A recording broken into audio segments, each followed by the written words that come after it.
खेल मंत्री जो हैं उन्होंने अनुराग ठाकुर ने कहा है कि गंभीर मामला है। क्या 12 साल के अंदर एक भी सेक्सुअल हरेसमेंट का कोई केस वहां पर आया है? हो सकता है उनके पास कुछ एविडेंस होगा, इसलिए वो लोग बाहर सामने आके इस तरीके की बातें कर रहे हैं। मैंने तो बता दिया, मेरे खिलाफ साजिश है, राजनीतिक साजिश है, क्योंकि देश में इस समय मेरा कद बढ़ रहा था। रेसलिंग फेडरेशन ऑफ इंडिया में जो तूफान आया हुआ है उस पर और चर्चा के लिए सभी आरोपों से घिरे हुए गोंडा के सांसद और फेडरेशन के हेड ब्रजभूषण शरण सिंह जी हमारे साथ हैं। सर, आपसे जानना चाहेंगे पहले तो कि आपकी इन तमाम आरोपों के बारे में क्या प्रतिक्रिया। आप मीडिया से बात कर रहे हैं लेकिन बीबीसी से आपका पहला इंटरव्यू, तो हम जानना चाहेंगे कि आप अपनी सफाई में क्या कहना चाहेंगे। यही खिलाड़ी आज के 15 दिन पहले तक मेरी तारीफ करते थे और तमाम वीडियो पड़े हुए हैं। जो नेशनल पॉलिसी हमने बनाई, जो भी मीडिया पर पड़ी हुई है, वो सब भी इन लोगों को जानकारी में दे करके बनाई गई। देश की कुश्ती के लिए जो प्रोसीजर होता है सबको फॉलो किया गया। अचानक उस पॉलिसी में था कि जो भी खिलाड़ी हो, कोई भी हो, नेशनल हो, इंटरनेशनल हो, ओलंपियन हो, उसको एक चैंपियनशिप लड़नी पड़ेगी। और हमारे यहाँ 2 चैंपियनशिप की व्यवस्था है, एक नेशनल चैंपियनशिप, एक ओपन नेशनल चैंपियनशिप, जो आज आपके सामने होने जा रही है। कि भाई अगर उसमें आपकी तबीयत खराब थी तो आप इसमें लड़ लीजिए, लेकिन जो ना नेशनल लड़ेंगे, ना ओपन लड़ेंगे और ना उनके मेडिकल होगा, ना उनका मेडिकल होगा, तो उनको हम इंडिया टीम का हिस्सा नहीं मानेंगे, कैंप में उनका नाम नहीं डालेंगे। यहीं से बात प्रारंभ होती है। और फिर जितने लोग हैं ये ओपन और नेशनल नहीं लड़ना चाहते हैं, ये ओपन और का आरोप है उनके खिलाफ। नहीं, आरोप नहीं, सब जानते हैं। और ये सब टॉप के खिलाड़ी हैं, ये सब भारत सरकार के टॉप के खिलाड़ी हैं, सारी सुविधा उठाते हैं, विदेशों में ट्रेनिंग करते हैं। ये इंडिया में लड़ने के नाम पर हट जाते हैं और जब बाहर कोई टूर्नामेंट होता है इनकी तबीयत ठीक हो जाती है और तुरंत ये कहते हैं कि मैं सीनियर खिलाड़ी हूँ, मैं ओलंपियन हूँ, मेरा वर्ल्ड में मेडल है, मेरा ट्रायल भी ना कराया जाए। अगर मजबूरी में ट्रायल कराया भी जाए तो पहले देश के बच्चों का अलग से ट्रायल करा जाए।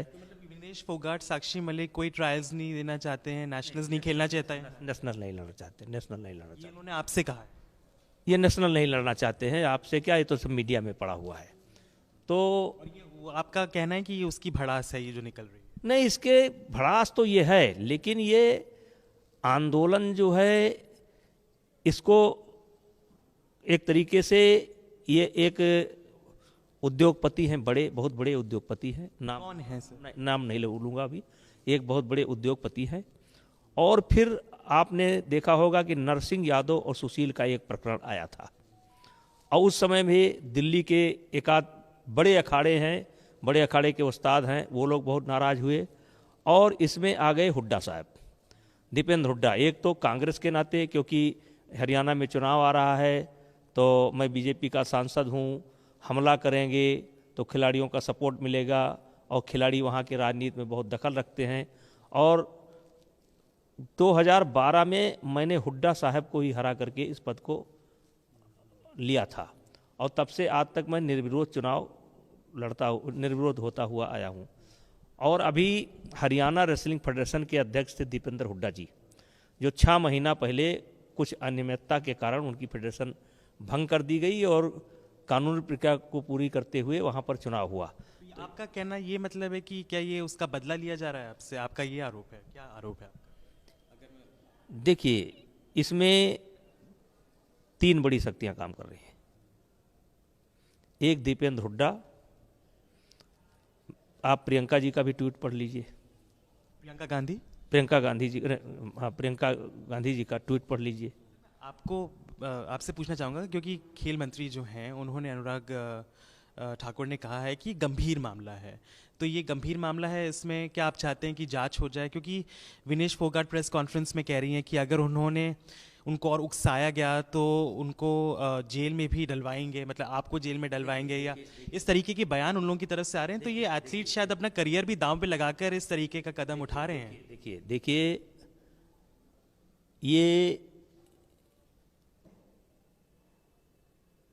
ये आरोप जब लगाया था, अच्छा होता कि वो किसी का नाम लेकर के आते।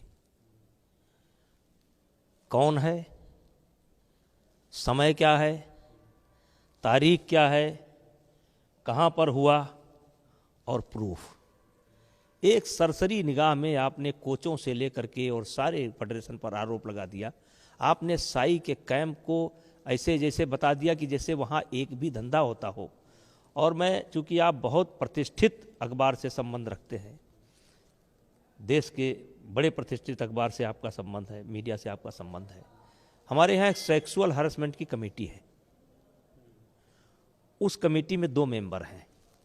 कौन है वो मेंबर? एक जयप्रकाश पहलवान ओलंपियन है, दूसरी साक्षी मलिक। और साक्षी मलिक खुद कैंप में है। वो तो खुद बयान दे रही हैं इसके अंदर। तो वही तो हो सकता है उनके पास कुछ एविडेंस होगा, इसलिए वो लोग बाहर सामने आके इस तरीके की बातें कर रहे हैं। देखिए, वो हो सकता है वो मैकेनिज्म काम नहीं किया हो, क्योंकि इन कमिटीज के बारे में हमेशा ये भी चर्चा होती है कि इफेक्टिव नहीं होती है या सुनवाई नहीं होती है। चलिए मानते हैं।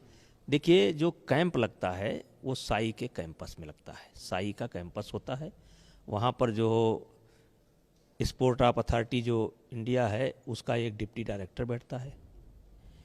क्या 12 साल के अंदर एक भी सेक्सुअल हरेसमेंट का कोई केस वहाँ पर आया है? क्या वहाँ पर कोई कंप्लेंट हुई है? लेकिन सर, अगर नहीं आया तो इसका मतलब ये नहीं है कि नहीं आ सकता है। अगर आया है तो उसकी जांच हो जानी चाहिए। अगर कोई आरोप लगा रहा है सार्वजनिक तौर पे, जंतर मंतर पे प्रेस कॉन्फ्रेंस, आप मेरी बात छीन रहे हैं। जैसे कहने का मतलब एक भी जैसे 10-12 साल हो गया, एक भी कंप्लेंट नहीं आई है। और अभी 15 दिन तक पहले कोई कंप्लेंट नहीं है। और इधर 6 महीने से लगातार कैंप बंद है। 6 महीने से लगातार कैंप बंद है। तो अगर कोई कंप्लेंट थी तो उनके पास जा सकती थी, खेल मंत्रालय के पास जा सकती थी, पुलिस के पास जा सकती थी, साई के पास जा सकती थी, मीडिया के पास जा सकती थी, कहीं तो जा सकती थी। ये 10-15 दिन के अंदर ही क्यों ऐसा निकल करके आया? आपकी समझ में क्यों निकल के आया 10-15 दिन? मैंने तो बता दिया, मेरे खिलाफ साजिश है, राजनीतिक साजिश है। क्योंकि देश में इस समय मेरा कद बढ़ रहा था। अभी महाराष्ट्र में मैं गया था, लाखों लोगों ने मेरा स्वागत किया था। मेरे जन्मदिन पर 2.5 लाख लोग यहाँ पर आए थे। इसी जगह पर 2.5 लाख लोग आए थे। तिल रखने की जगह नहीं है। देश के कोने कोने से मेरे प्रोग्राम मांगे जा रहे थे। आज मेरा देवरिया में प्रोग्राम था, परसों मेरा शाहजहांपुर में प्रोग्राम था, अगर उसके बाद मेरा जौनपुर में प्रोग्राम था, इसके बाद में मेरा बंगलौर में प्रोग्राम था। देश में मेरे प्रोग्राम मांगे जा रहे थे। और मेरे प्रोग्राम में आदमी इकट्ठा नहीं करना पड़ता है, 10-20-50 हज़ार आदमी वैसे इकट्ठा हो जाते हैं। तो हर आदमी के दुश्मन होते हैं। और इसमें मुख्य साजिश जो है कांग्रेस की है, एक उद्योगपति का हाथ है। और जो अखाड़े इन्वॉल्व थे सुशील और यादव प्रकरण में, वो अखाड़े और देश का आप मान करके चलिए कि सवाल करने का हक मुझे नहीं है, क्योंकि मैं स्वयं घेरे में हूँ। लेकिन इनके आंदोलन को क्या मिजोरम ने सपोर्ट किया? क्या नागालैंड के बच्चे ने सपोर्ट किया? क्या आसाम के बच्चे ने सपोर्ट किया? तो कह रहे हैं मंच से कि तमाम जगह के बच्चों का फोन आ रहा है, एथलीट्स का फोन आ रहा है कि हमारी भी पीड़ा है, हमारी भी पीड़ा है। मीडिया पर ले आओ ना, मीडिया पर ले आओ ना। बच्चे तो वीडियो बना करके डाल रहे हैं। महाराष्ट्र के बच्चे वीडियो बना करके डाल रहे हैं, साउथ के बच्चे वीडियो बना करके डाल रहे हैं, हर प्रदेश के बच्चे डाल रहे हैं। जिनके साथ हुआ वो वीडियो तो डाल सकते हैं, ऑडियो तो डाल सकते हैं। सर, स्पोर्टिंग एसोसिएशंस में कई बार ऐसा नहीं कि पहले कोई स्कैंडल्स नहीं हुए हैं, लेकिन जब भी अंतर्राष्ट्रीय स्तर पे भी जब स्कैंडल्स होते हैं या आरोप लगते हैं, तो जो उस पद पे आसीन लोग होते हैं, और आप पे भी आरोप लग रहे हैं, तो आपको लगता है कि आपको इस्तीफा दे के मेरे ऊपर कहाँ आरोप लगा है? आपकी मेरे ऊपर कोई आरोप नहीं लगा। मेरे ऊपर कोई आरोप नहीं लगा। मेरे ऊपर ये कहा जा रहा है कि हम लगा देंगे। चाहता हूँ कि इस माहौल में आपको लगता है कि आप थोड़ा पद से अलग हो जाए, एक निष्पक्ष जांच हो जाए, सरकार इसमें कोई कदम उठाए? इसके लिए क्या प्रोसीजर क्या है कि ऐसे तो कुश्ती को उठा कर कहीं फेंका नहीं जा सकता है। हमने अपनी जनरल बॉडी और एजुकेटिव बॉडी की बैठक परसों 22 तारीख को बुलाई है। नेशनल तो मेरा पहले से तय था, लेकिन इमरजेंसी में मैंने एक बैठक कॉल की है। और बैठक कॉल की है जो 22 तारीख को होनी है, यही अयोध्या में होगी, 22 तारीख को होगी। उस बैठक में हम अपने लोगों से बात करके ही फैसला ले सकते हैं। हम स्वयं कोई फैसला नहीं ले सकते।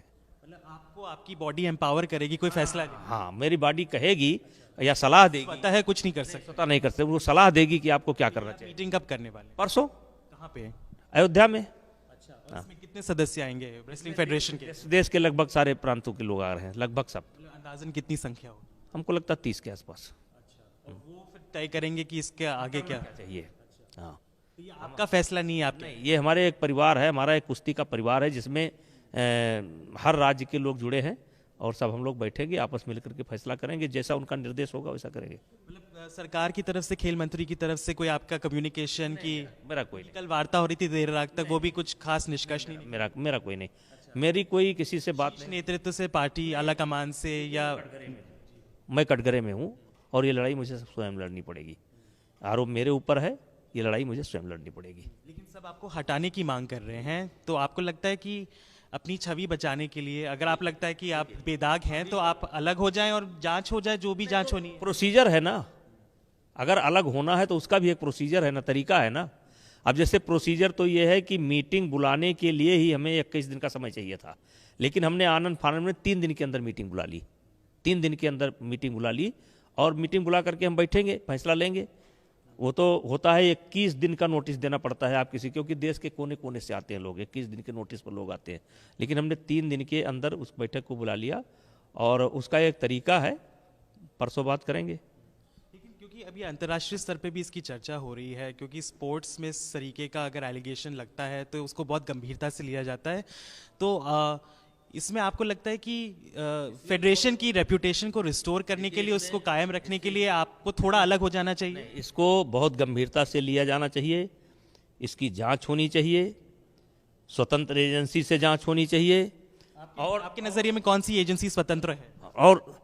और कैंप में हमारे कार्यकाल में जितने भी बच्चे रहे हैं, मैं चाहूँगा वो एजेंसी सब बच्चों से बयान ले, उनका फ़ोन एड्रेस मैं दे दूंगा, सारे बच्चों से बयान ले, सारे बच्चों का फ़ोन और एड्रेस मैं दे दूंगा। लेकिन अभी आप इस्तीफा देने के मूड में नहीं है? बता चुके।